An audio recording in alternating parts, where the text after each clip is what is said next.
சமூக ஆர்வலர் பார்த்திபன் நம்மோடு இணைகிறார்.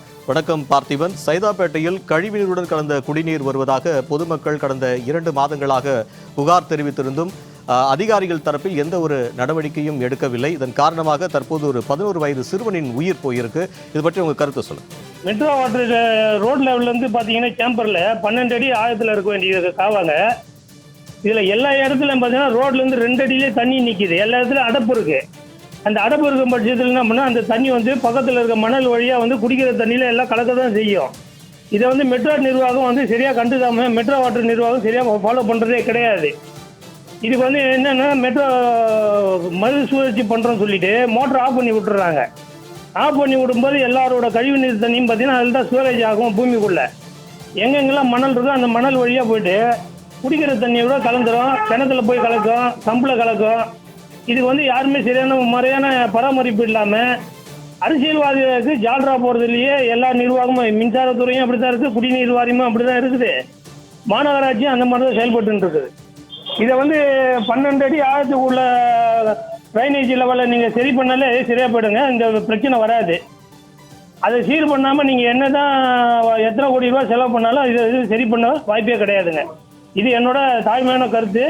இது பின்னாடி இன்னைக்கு ஒரு 11 வயசு பையன் தான் இறந்துருக்கான்.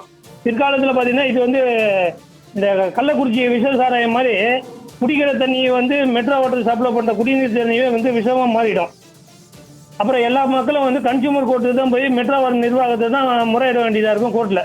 பார்த்திபன், நீங்களும் அதே பகுதியை சேர்ந்தவர் தான் நினைக்கிறேன். நீங்க அங்க போய் மாநகராட்சி அலுவலகத்தில் போய் புகார் கொடுத்தீங்களா? அவங்க என்ன சொன்னாங்க? ஏன்னா 3 மாசமா இந்த பிரச்சனை இருக்கு. இந்த 3 மாசமாவும் இந்த பிரச்சனையை அதிகாரிகள் கண்டுக்கல அப்படின்னா அப்ப என்ன மாதிரியான ஒரு நிர்வாகம் இருக்கு? அதுவும் தமிழக சுகாதாரத்துறை அமைச்சர் மா சுப்பிரமணிய சொந்த தொகுதி சைதாப்பேட்டை. சைதாப்பேட்டையிலேயே இது போன்ற ஒரு பிரச்சனை இருக்கு. நீங்க போய் ஜால்ரா போடுறதுக்கும் இவங்க நிதிக்குழு இது மானிய குழுல இருந்து கலந்துக்கிறதும் பேட்டி கொடுக்கறதும் விஷயமா இருக்காரு தவிர சுகாதார சம்பந்தப்பட்ட எந்த ஒரு இதுவும் பண்றது கிடையாதுங்க. இப்போ இன்னைக்கு காலையில் கூட பேப்பரில் போட்டிருக்காங்க, அம்மா உணவெல்லாம் மூடிட்டாங்க. சென்னை மாநகராட்சி செயல்படுத்தியிருந்தால் இது 15 வருஷமாக செயல்பட்டு இருந்த மாநகராட்சி அம்மா உணவத்தை கழிவுநீர் இணைப்பு, கரண்ட்டு இதெல்லாம் துண்டிச்சிட்டாங்க. இது முதலமைச்சர் எந்த வகையிலும் வாய் திறக்க மாட்டாருங்க.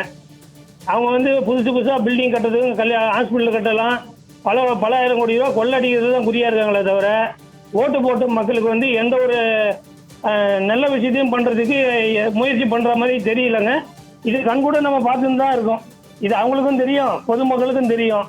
ஆனால் பொதுமக்கள் இதை பற்றி எந்த ஒரு விழிப்புணர்வும் இல்லாமல் ஆட்டு மந்தை மாதிரி திரும்ப பழையபடியே பணத்துக்கு ஆசைப்பட்டு ஓட்டு போடுறதுனால இது மக்களுக்கு கிடைச்ச தண்டனையாக தான் நான் சொல்ல முடியும். இணைப்பில் உங்க கருத்தை பதிவு செய்ததுக்கு நன்றி பார்த்திபன்.